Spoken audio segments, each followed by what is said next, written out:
안녕하세요. 33세 동갑내기 남편을 두고 있는 결혼 2년차 여자입니다. 현재 아이는 없고 저하고 남편은 둘 다 맞벌이 부부로 살고 있는 중이에요. 바로 사연을 시작하기에 앞서 제가 결혼을 했던 2년 전에 그때가 아직도 생생히 생각이 납니다. 남편이 자신과 결혼을 해주는 저를 무척이나 고마워하고 또 미안해 했었어요.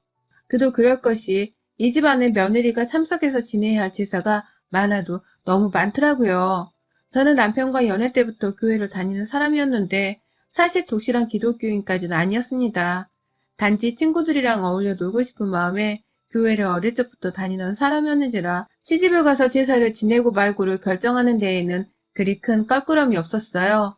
종교도 남편을 따라서 얼마든지 바꾸거나 없앨 마음도 있는 상태였고요. 한 번은 속으로 난 교회를 다니는 사람이지 제사 같은 건 지내지 못해 라고 남편에게 말을 해볼까도 싶었지만 남편과 그런 문제로 거짓말까지 해가면서 제 결혼 생활에 떳떳하지 못한 모습을 남기고 싶지 않았어요. 참 바보 천치 같은 천하적 발상이었죠. 그래서 솔직하게 나는 기독교지만 내가 기도를 엄청 열심히 하는 사람도 아니었고 얼마든 종교도 자기를 따라서 바꿀 수 있어. 그러니 결혼하고서도 제사 지내는 문제로는 걱정하지 않아도 돼. 라며 말을 했어요. 그쯤 남편은 늘 제게 우리 집에 제사가 많아. 제사가 한둘이 아니고 정말 많아서 엄마가 늘 힘들어하셨어. 당신이 힘들 수 있는데 지금이라도 안 되겠다 싶으면 내게 말해. 나도 당신을 힘들게 만드는 결혼을 시작하고 싶진 않으니까. 라면서 먼저 솔직하게 고백을 하고 있는 중이었습니다. 자기 집에 조상 때부터 이어져 오는 제사가 1년에 9개가 있고 결혼하면 제가 맏며느리가 되어 그 제사를 책임져야 할 테니 힘들 거라고 미리 말을 잘도 해주더라고요. 저를 배려한다며 말이죠. 먼저 이실직고 하며 마음의 준비라도 하게 해주는 남편의 모습이 참 인간적으로 느껴졌습니다.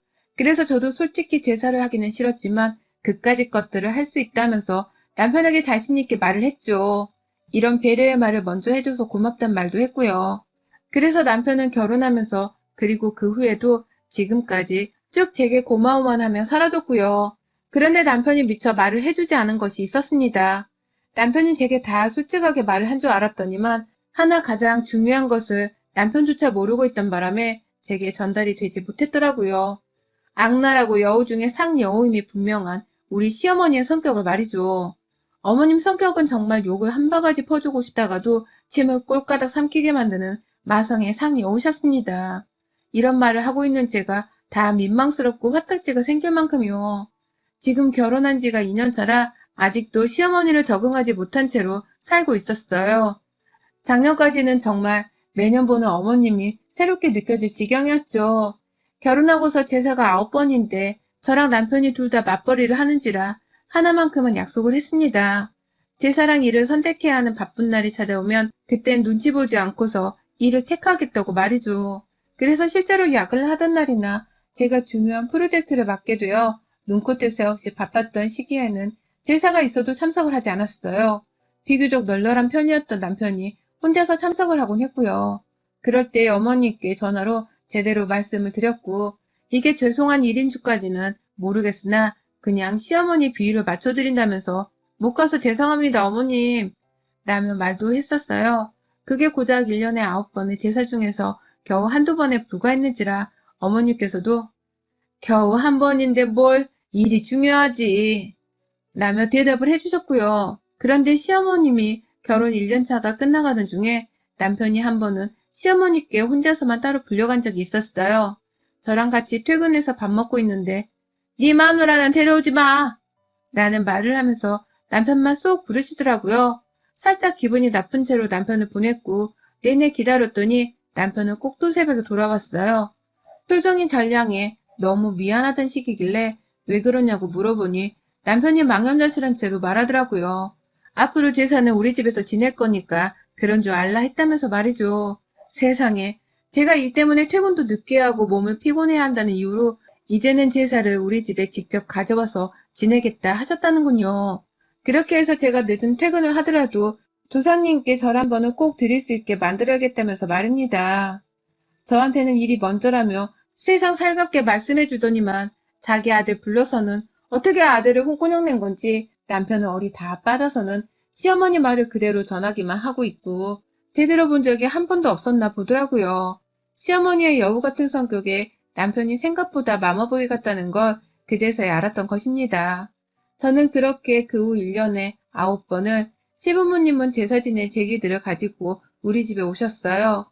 한 3번 정도를 가지고 다니다가 그 후로는 아예 우리 집 베란다 한켠에 제사 제기들을 다 놓고 다니시기 시작했죠. 퇴근을 하고 집에 오면 시어머니는 왔냐며 저를 맞이해 주는데 기다렸다는 듯이 행동을 바꾸시더라고요.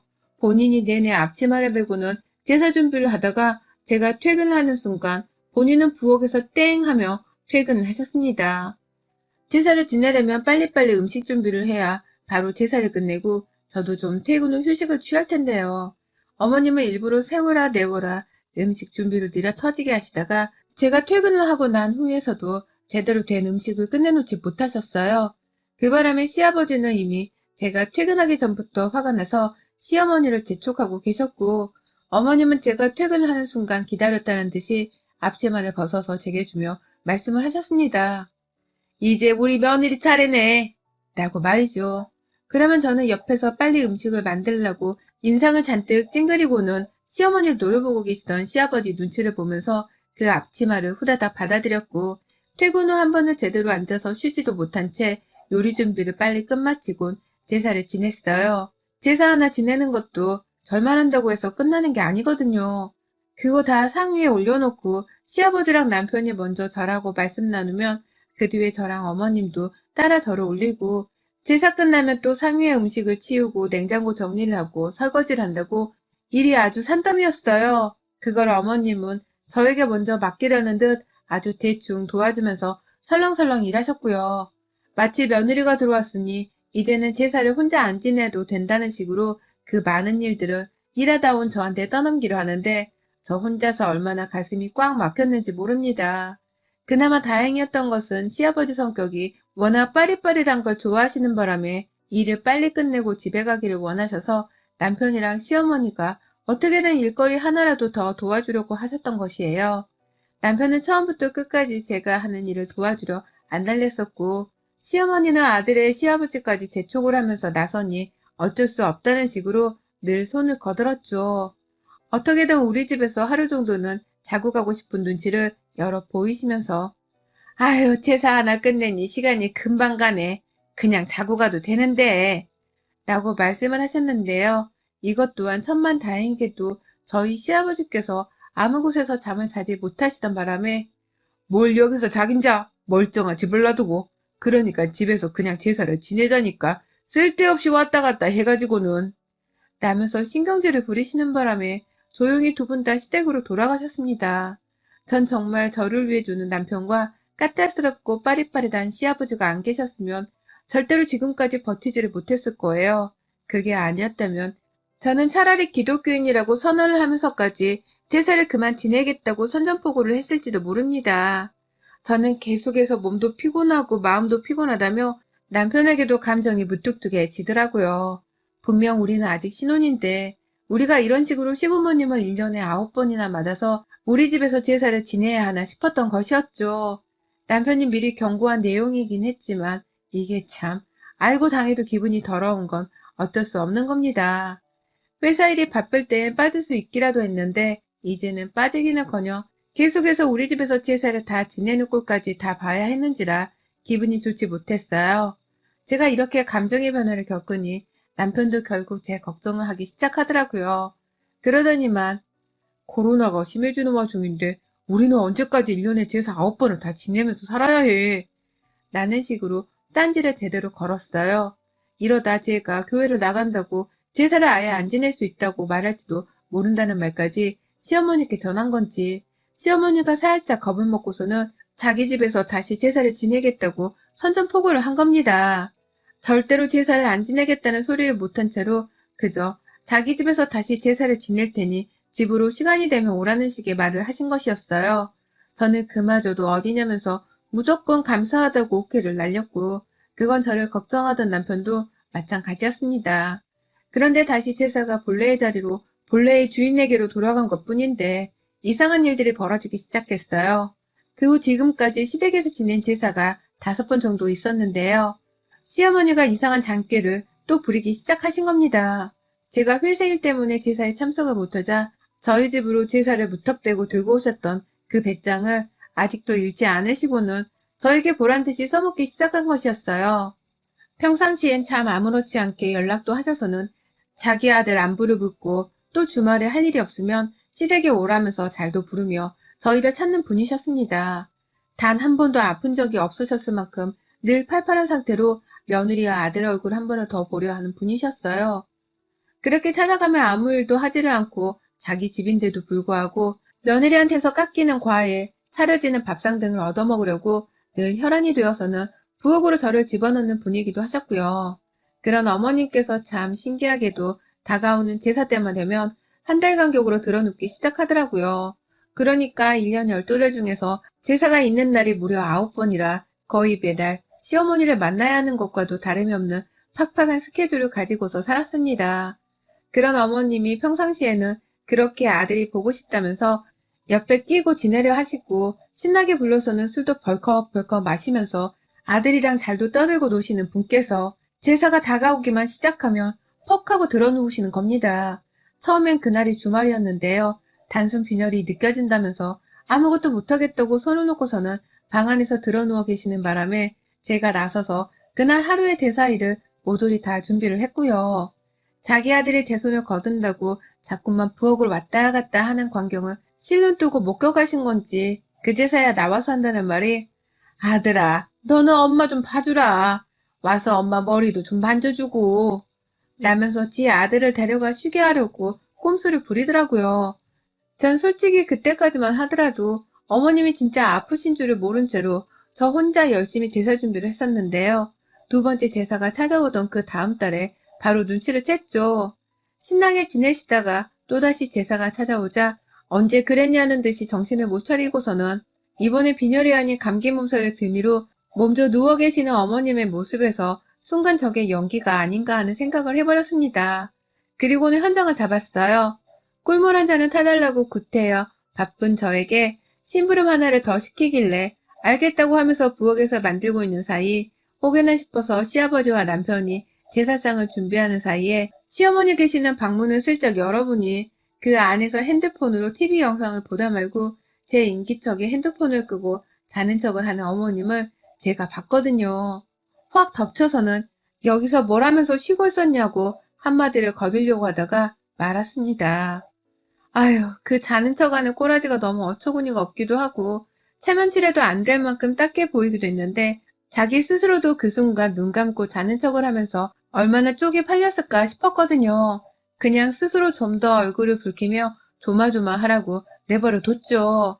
그 후로도 뭐 제사 날짜만 다 와가면 며칠 전부터 저 보란듯이 죽는 소리를 해가면서 아프다고 몸이 피곤해 움직이질 못해 죽겠다면서 앓는 소리를 하는 시어머니의 꾀병을 저는 다 알면서 받아주었고요.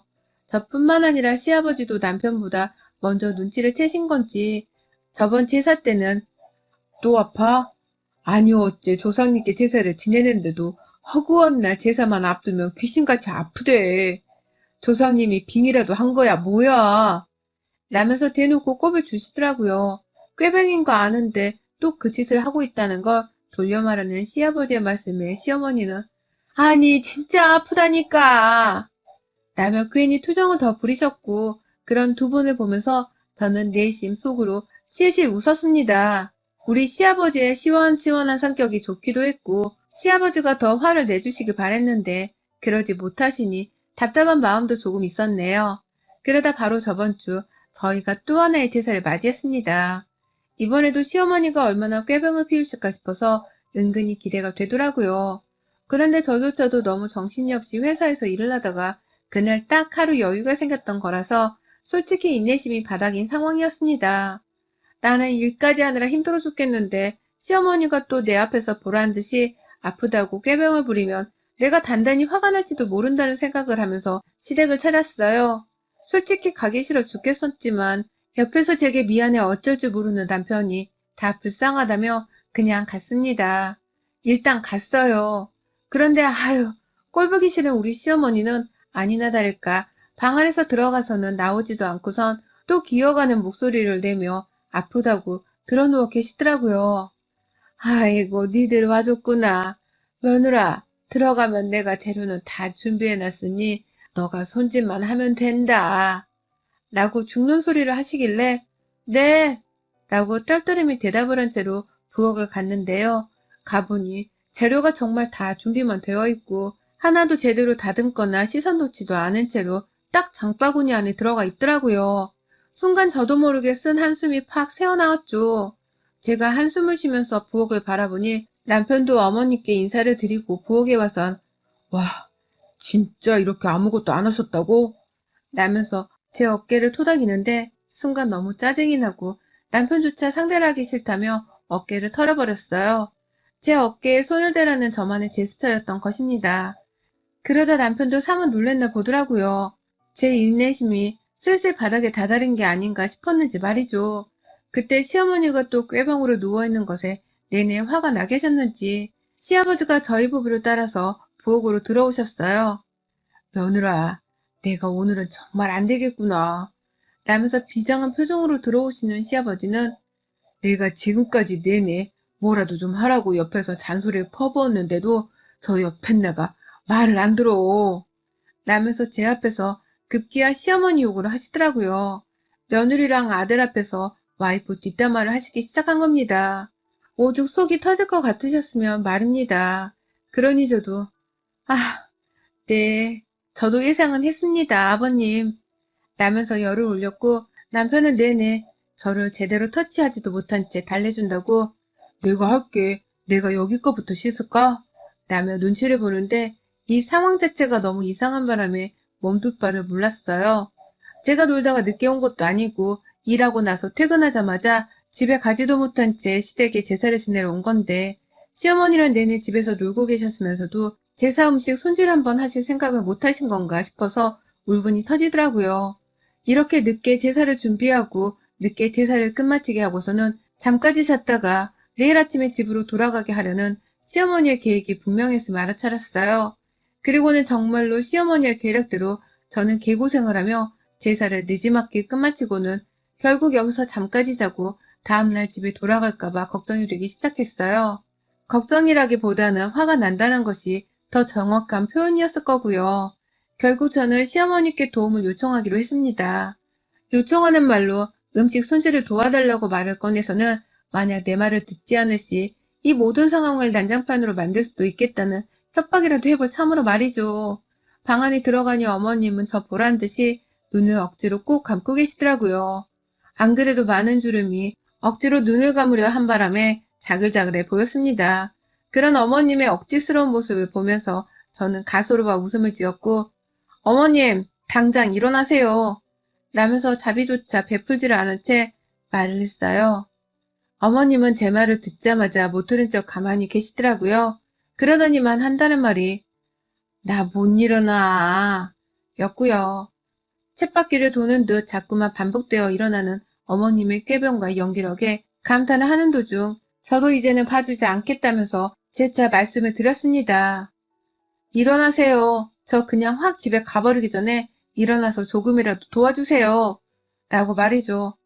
저 오늘 어머님 계속 누워있으면 이제 여기 안 와요. 오늘이 마지막 제사고 어머님이 나이 들어 손발 제대로 못 쓰실 때까지 절대로 대신 제사를 지내드리지 않을 거니 마음대로 하세요. 그걸 보고 싶지 않으면 지금 당장 일어나세요. 라고 말입니다. 웃음기 하나 섞지 않은 채 당장이라도 이 집구석을 떠날 준비가 되었다며 말씀을 드렸고 뒤에서 시아주버님으로부터 시작해서 남편까지 모두 다 얼른 일어나, 얼른! 라면서 저를 붙잡겠다는 듯이 시어머니를 재촉했습니다. 시아버지는 제 앞이라서 욕만 안 하셨을 뿐 당장이라도 시어머니께 욕 한 바가지를 퍼붓고 싶다는 듯이 아주 쌀벌하게 말하셨어요. 옆엔 내가 진짜 며느리 앞에서 쪽팔린 줄도 모르고 아유 저거 진짜 라면서 과격히 말이죠. 결국 시어머니는 본인 체면이 말이 아니셨는지 일어나긴 일어나셨는데 머리를 지끈거리면서 몸에 힘을 푼 채로 말하더라고요. 아픈 시어머니를 이렇게까지 일시켜야겠냐고 말이죠. 아픈 사람이야지 배려를 해주던지 말던지 할 텐데 아프지도 않은 사람이 끝까지 쾌병질을 하니 미치겠더라고요. 한편의 개그 콘서트를 보는 것 같아서 말이죠. 결국 저는 어머님의 팔뚝을 잡아 끌고선 부엌으로 향했어요. 노인네 아프실까봐 힘도 안 들이고서는 옷자락만 잡아 끌었는데, 아! 왜 때리니? 라면서 엄살이란 엄살을 다 부리는 어머님의 말씀에 빡이 쳐서는 그냥 팔뚝을 잡아 끌어버렸습니다. 그 길로 부엌에서 온 가족들이 저를 따라 이동했고 남편 혼자 안절부절을 못하는 사이 시아버지와 제가 거의 합동적으로 시어머니를 공략했어요. 손질은 해냈어야 할 거 아니에요. 이러고 제사를 언제 치르고 언제 끝내냐고요. 내가 그러니 미리미리 해놓으라고 했잖아. 어제 재료 사놓고 하루 종일 퍼질러 놀아놓고서는 지금까지 손질 하나 안 했다는 게 말이 돼? 내가 며느리한테 이 꼴 당할 줄 알았다. 라면서 아주 사방팔방에서 자기를 비난하는 말이 오가자 급기야 시어머니는 머리가 지끈거리다면서 부엌 바닥에 스르륵 주저앉으셨어요. 마치 드라마 속의 필연의 여주인공이 암에 걸려 남주인공 앞에 쓰러지는 그 안타까운 상황처럼 말이죠. 그런데요, 더 웃긴 게 뭔 줄 아세요? 그 와중에 아무도 시어머니를 이리까 세우지를 않더라고요. 시아버지는 빨리빨리 제사를 치르고 싶은데 마누라 때문에 속 터져 죽겠다면서 아우, 그냥 마음대로 해. 야, 이 옆은네야, 마음대로 해. 라면서 제사를 지내지 말라고 삐져서는 방 안으로 들어가 버리셨어요. 엄연히 따지고 보면 조상은 시아버지의 조상이라서 아버님께서 직접 재료를 손질해도 되셨을 텐데 그놈의 가부장적인 이 사회에 영향을 받은 건지 절대로 스스로 일을 하지 않으신 아버님의 책임도 있었습니다. 그 꼴을 평생 남편으로 보고 살았을 시어머니의 인생도 참 생각하면 불쌍하고 가엾긴 했습니다. 그런 생각이 순간 들기도 했어요. 하지만 그렇다고 해서 며느리인 제가 똑같이 그 힘든 삶을 이어받을 이유도 없었고 자신의 가엾은 인생을 저에게 떠넘기려는 시어머니를 눈감아 줄 수만도 없었어요. 결국 저는 그렇게 쓰러진 어머니께 아프시면 약을 드시라면서 억지로 약 하나를 시댁에서 찾아드렸어요. 아프면 약 드시라며 열도 안 나는 사람한테 집에 있던 개부린 약이 있길래 하나를 가져다 드리니 그걸 또 머리 아픈 척하면서 억지로 드시래요. 그리고 난 후 저는 집을 나섰어요. 아버님이 안 지내신다고 하니 저도 지낼 이유가 없어요. 이게 다 어머님이 아프셔서 벌어진 일이니까 나중에 아버님께 어머님 혼자 다 욕 쳐드세요.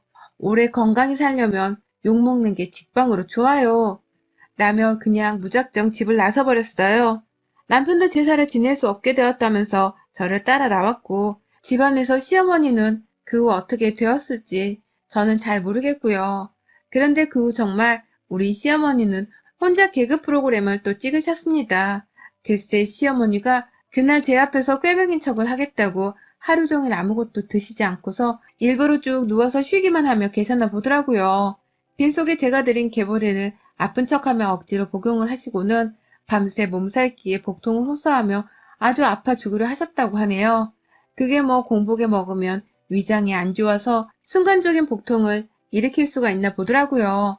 결국 시어머니는 제 앞에서 제사 한번 안 하고 며느리를 부려먹으려 아픈 용기를 하다가 밤새도록 진짜 찐 고통을 느끼는 아픔을 경험하게 되었고요. 밤새 죽다 살아나서는 시아버지한테서 욕을 바가지로 또 먹으셨던 건지 울먹이면서 남편한테 전화를 하셨어요. 자기가 왜 이 나이가 되도록 제사 때문에 네 아버지랑 싸워야 하냐며 인생을 따져묻는 하소연을 하셨고 남편은 그 소리를 한 귀로 듣고 한 귀로 흘리면서 그래도 며느리한테 그 고통을 똑같이 전가하는 건 아니야 엄마. 제사는 하나로 뭐라 하든지 말든지 둘 중 하나는 하자. 난 와이프한테 그 제사 똑같이 물려주고 힘들게 할 생각이 추워도 없으니까. 라는 간결한 말로 전화를 끊어버렸습니다. 어머님도 느끼신 게 많았던지 한참은 시아버지랑 제사 문제로 실랑이를 한다는 말을 남편을 통해 들었었고요. 저는 이대로 내 평생 시어머니와 이런 식의 갈등이 생길까 싶어서 다음 제사는 절대로 참석을 하지 않기로 했어요. 다음 제사뿐만 아니라 올 한 해 제사를 통으로 비우며 시어머니를 힘들게 해서 어머님이 어떻게든 스스로 시아버지와 맞서며 제사 횟수를 줄이실 수 있도록 하려고 합니다. 그래서 제가 미래의 제사고 뭐고 더 이상 결혼해서 시댁 문제로 힘든 일이 없길 바라고요. 여러분의 생각은 댓글로 남겨주세요. 오늘도 시청해주셔서 정말 감사합니다.